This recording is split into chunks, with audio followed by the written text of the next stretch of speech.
So I wanted to do a quick video on the Pint Principle. The Pint Principle is that you can only fit a pint into a pint glass. Right. So how that applies to music production and EQ specifically is when you have a specific bandwidth of frequency, so say from 60 hertz to 120 hertz, there's only so much information you can fit into that area of your track. And you might have a bunch of competing elements that all have valuable information happening in that area. So you might have a bass, kick drum, a synth with some beefy low end, and maybe a vocal, maybe a male vocal with a good bit of bass in it, a baritone or something like that. So let's say you've got a pint glass of that frequency content being represented by a pint glass. And a third of that pint glass is being taken up by the bass. And then another third is being taken up by the kick drum. And then another third is being taken up by a nice beefy synth. Well, now if you try and add anything more into that pint glass, it's going to overflow. You can't fit any more than what you've put in. But you're now trying to add a vocal with some bass into that same area. It's not going to work. So in the context of EQ and a music production, what will happen is you'll have a bass, you'll have a vocal, you'll have a synth and a kick drum, and you'll get distortion, you'll get a muddy mix, you'll get a lack of clarity, you'll get just unpleasant sounding track because you have too much information happening in the one area. It's being overpowered.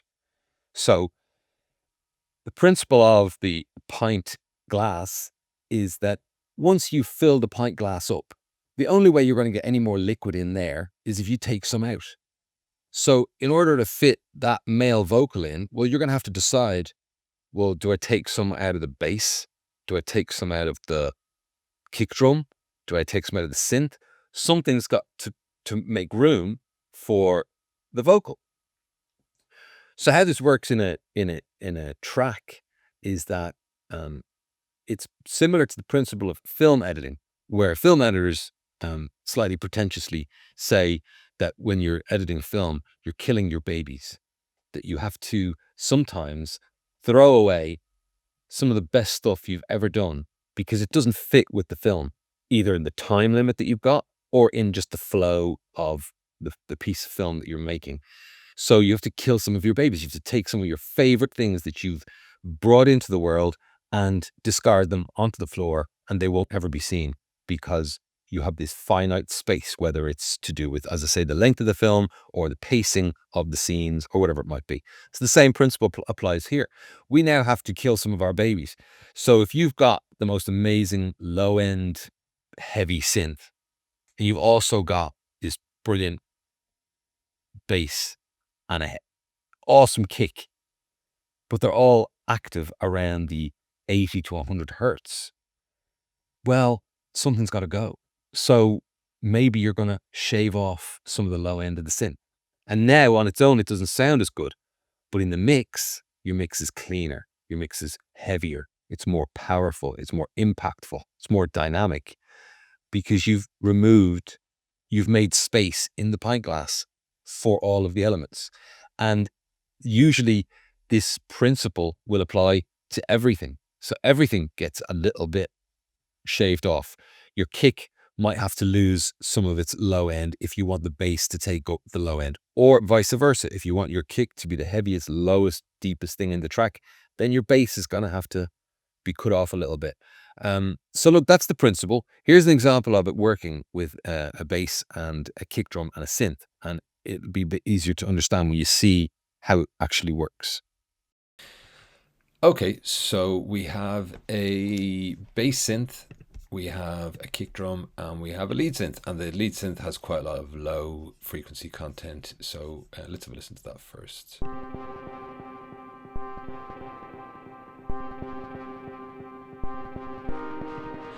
And then we've got a kick and a bass. So when all three of them play together, you will hear that they're all taking up quite a lot of the same frequencies.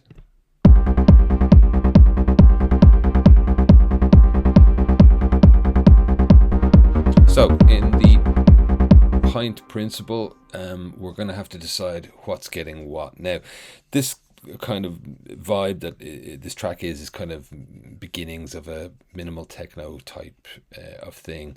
So I would like the kick to have the lowest frequencies. So I'm going to take some frequencies off the bass. So if I grab the EQ8, there we go, down to the end of the chain, and then if we play the bass, and then I'm going to take some low end out of it. Okay.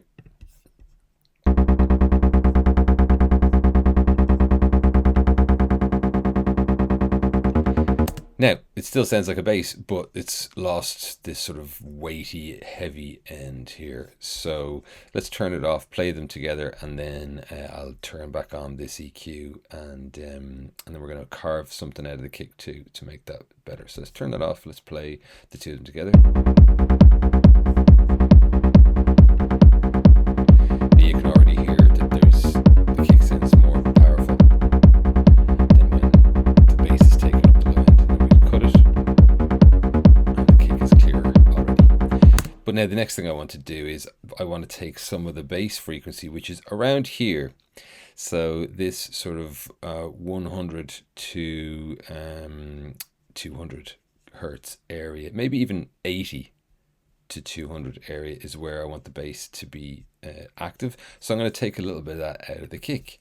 So let's get the EQ8 down here, and this sort of 80 to 200. So let's say we go to 100 and just, oh, wrong one. We want the bell curve. Get rid of that one. Now, around here. And we're going to do it while we listen to it and see.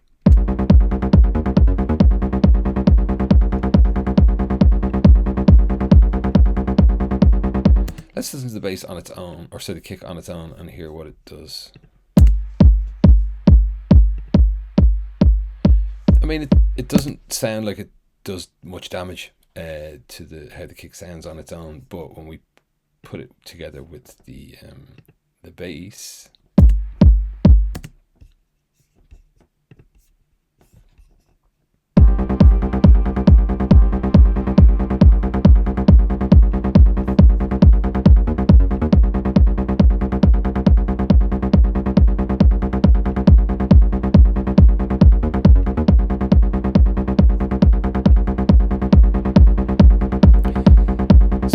they're both cleaner together. Let's turn off the EQ there and the EQ here and just listen to them again.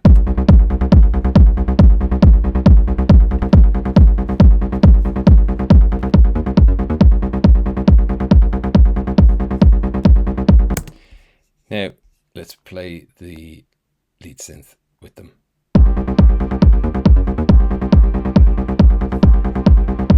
And again, we're going to just take out a little bit of the low end from the lead synth because it doesn't need it. If we listen to it on its own.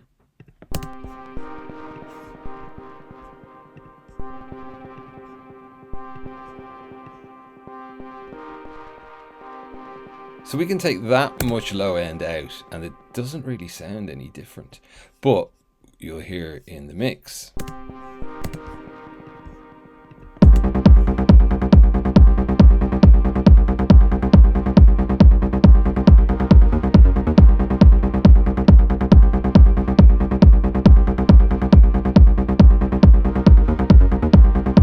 Hopefully you can hear that. That makes it sound cleaner. To my ears, that's what I can hear. So all of these EQs have basically removed unnecessary content, but also frequency content, but also have helped everything fit together better, so that we've allowed the bass to have the lowest we've allowed the kick to have the lowest frequencies.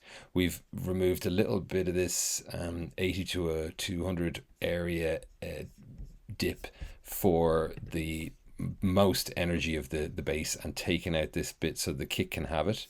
And then with the lead, we've removed almost the same amount, a little bit more, so that the bass is existing in this area, and so the kick is taken down here, the bass is down here, and the lead can have all the top. So to me, that sounds great. I'll turn them all off and then turn them all on while you're listening, and hopefully you'll be able to hear what we've achieved.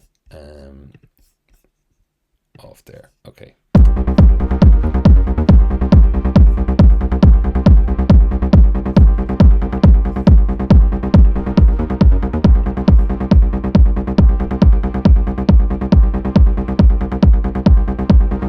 And actually we can do a quick A/B by, sorry, no, Command K or Control K, and then we can actually map the on off of the EQ to the letter M, come out and go into the bass one, and K, map that to M, come out and then go in here, Command K, and map that to M. So every time I hit M, all the EQs are going to turn off and then they're going to turn on again. So let's have a listen. Turn them all off first.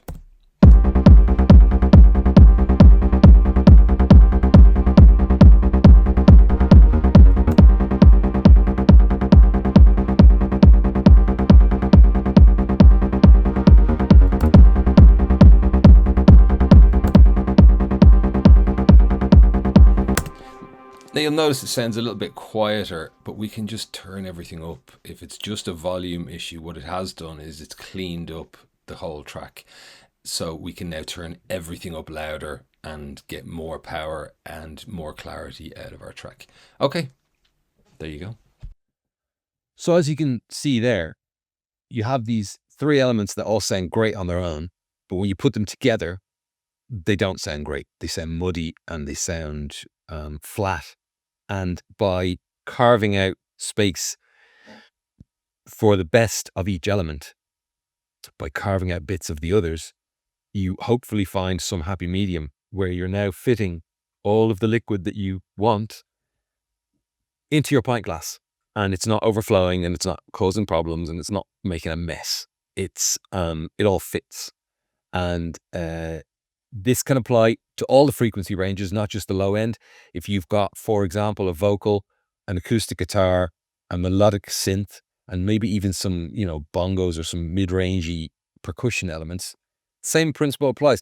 Put them all together, you might have a bit of a mess, and you might have to just carve out little bits of space and decide what's important and what are you happy to kill. And essentially, at the end of the day, what does it take to fit all of your elements into the pint glass? So that's the pint glass principle as it applies to EQ and music production. I'm available for one-to-one lessons. If you're interested, get in touch, leave a comment if there's anything you want to add to this video.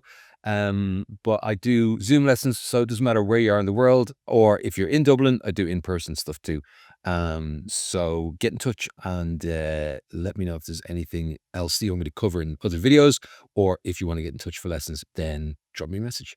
All right, thanks. Until next time, enjoy.